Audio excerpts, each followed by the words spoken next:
Hello, and welcome to the podcast Quick Hits from Borealis Threat and Risk Consulting in Ottawa, Canada. I'm the president of Borealis, Phil Gursky, and I want to wish all of my listeners a Happy New Year and a great 2020. Unfortunately, as is keeping with these podcasts, the subject matter that I want to talk a little bit about today is not the cheeriest, it is not the happiest of topics, and that, of course, is terrorism and violent extremism. After all, that's what Borealis is all about. Looking at acts of terrorism, doing some analysis, providing some insight, and giving the perspective of somebody who worked in counterterrorism for the better part of 15 years and has worked in intelligence for more than 30. The topic I want to start 2020 with is an event that happened just before New Year's. That was on January the 30th in New York City, when a man walked into a house that was owned by American Jews. He had a long knife with him, and he proceeded to stab 5 people, one of whom is actually in quite critical condition in hospital. I read this morning on CBC, the Canadian Broadcasting Corporation's website, because of a major injury to his skull.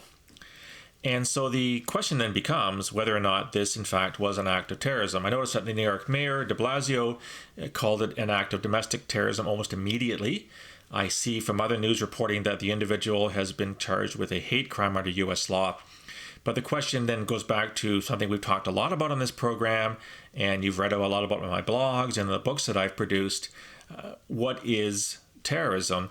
And I think in the case of what happened on this particular incident on January the 30th, whether or not the crime was in fact heavily influenced by a mental illness. This is, of course, what the defense is trying to establish in this case.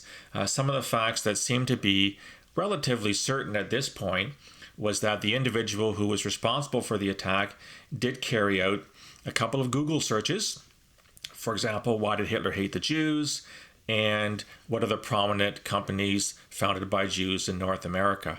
I also noticed that the individual in question, according to his supporters, has in fact perhaps been hearing voices that told him to go ahead and do this sort of thing. So again, the question then goes back to whether or not this was, first of all, an act of terrorism versus an act of hate. We'll talk about that. And then secondly, whether or not this is a mental health issue and therefore introduces a complication into whether or not he can be tried under U.S. law.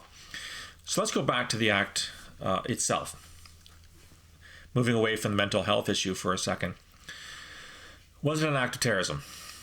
Well, again, depending on your jurisdiction, so American jurisdiction is slightly different than Canadian jurisdiction, but looking at Canadian law, as I've mentioned on several occasions in the past, an act of terrorism is a serious act of violence that is perpetrated for ideological, religious, or political reasons. That's what the Canadian Criminal Code says, beginning in Section 83.1.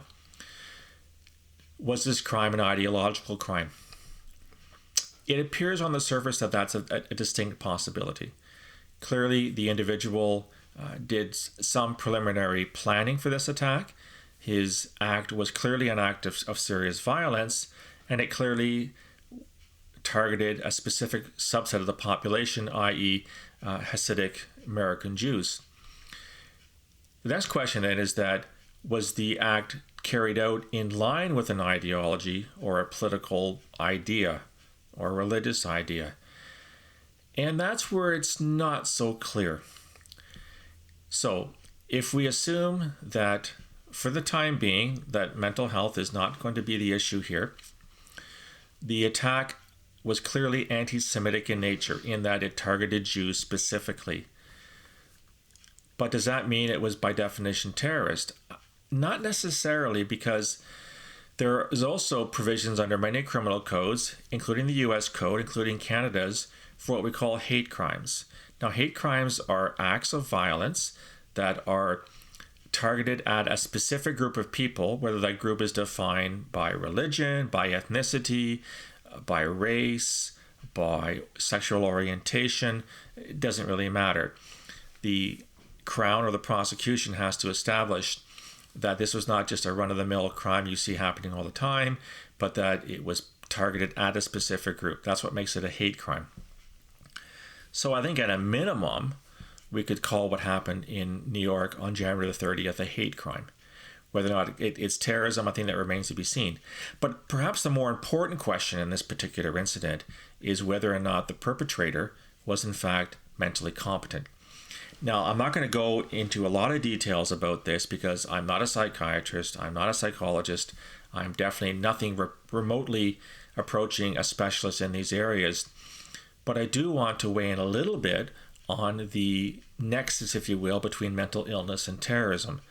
I fear that on many occasions, and it certainly happened here in Canada, a lot of crimes that are, at least on the surface, appear to be terrorist in nature have been dismissed out of mental illness. In fact, it comes up more often than not that supporters of the accused will say, well, he or she wasn't responsible, he or she had issues, psychological issues, mental issues. It's almost as if we want to dismiss the nature of the crime by saying that it would not have taken place if, in fact, the individual had not suffered from some kind of mental stress. I got a real problem with this for a couple of reasons. First and foremost, nobody does not have a mental issue. We all have mental issues, whether they're stress or anxiety. Fortunately, the majority of people do not suffer from a serious mental illness, which prevents them from functioning in society, which prevents them from engaging in normal activities. So I think we want to make a clear distinction between a mental issue and mental illness. I think those two are very, very different categories. Again, I'm not going to weigh on a mental illness. That's not something I've studied or worked into my career. And the last thing I want to come across is as somebody speaking on a topic for which I know very little. But I do feel that a lot of people immediately go to the mental illness or mental issue, if I can use that term twice, when talking about a terrorist attack. And I think part of that is an inability to comprehend what terrorism is. Part of it is an inability to understand why someone would act out in this way for ideological, political, or religious reasons. And so it's a way to sort of explain away an act that is very violent in nature, that most people fail to understand. They fail to grasp the history behind it, the psychology behind it, and it seems a little easier, if you will, to say, well, that's just a mental issue, therefore I don't have to go any further to try to explain and understand what exactly happened. So we've seen a couple cases here in Canada in the last couple of years where in some cases the defense successfully argued that the perpetrator who had carried out what was clearly an act of terrorism was not criminally responsible due to mental illness. I'm referring to an attack back in 2017 in Markham, which is part of Toronto, in which an individual walked into a Canadian Army recruiting base and stabbed a few people. He was charged, and then he was taken to trial, and he was found not guilty by mental illness, i.e. he was not criminally responsible for his crimes. A year later, we had a woman go into a Canadian Tire, also in a part of Toronto called Scarborough, swinging a golf club at some people. She was an ISIS wannabe. She had gotten as far as Turkey before she was turned around. She was frustrated at not being able to join the terrorist group, and therefore she chose to lash out against people in a Canadian Tire. We had the case in 2013 in Toronto, where a Tunisian PhD student named Shihab Essagayer, together with a buddy called Raad Jazzer, had planned to derail a Via train between New York and Toronto in the Niagara Corridor. He was found guilty under 5 counts of terrorism in the trial in 2015. Since that time, a lot of people have looked at his lack of defense. He defended himself in court as a sign of mental illness, calling for a retrial. In fact, he will get a retrial based on the fact that the jury selection process violated some bizarre aspect of Canadian law.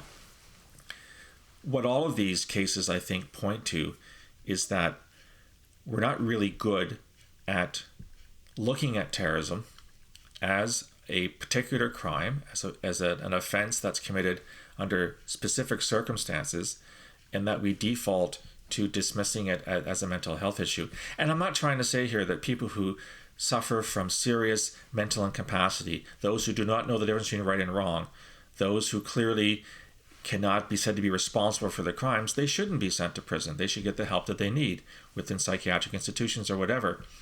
But I do think at the same time that it is possible for someone to be suffering from mental issues, i.e. not serious mental illness, and to carry out an act of terrorism. The two are not mutually exclusive. And my fear is that because we don't understand terrorism and that we are afraid of it and we want to sort of make it go away, that our lack of ability to comprehend this particular issue leads many of us to dismiss it as nothing but a mental illness. And that's not the right thing to do.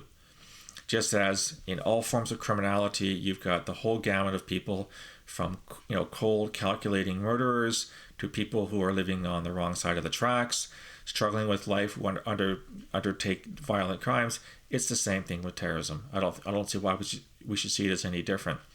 So moving forward, I'd like us to have a little more mature conversation about terrorism and terrorist crimes, not to have a knee-jerk reaction to try to cover it up with mental illness.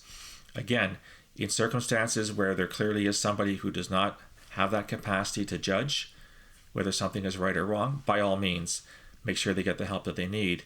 But let's not use that as our default position to say that all terrorists, by definition, somehow have some kind of underlying mental illness. This issue is not going to go away. As we move forward, we'll see more cases come forward where the defense will want to use the mental health issue because it gets their client off from a very serious criminal charge. And at the same time, you'll have that sort of general societal reaction that if I don't understand something, I'll simply label it what I do understand. And what I understand is mental illness. We'll see what happens in 2020 and going forward. As I said, I think we'll have far too many examples to use to gain a further understanding of what this phenomenon is. So we'll just wait and see what happens.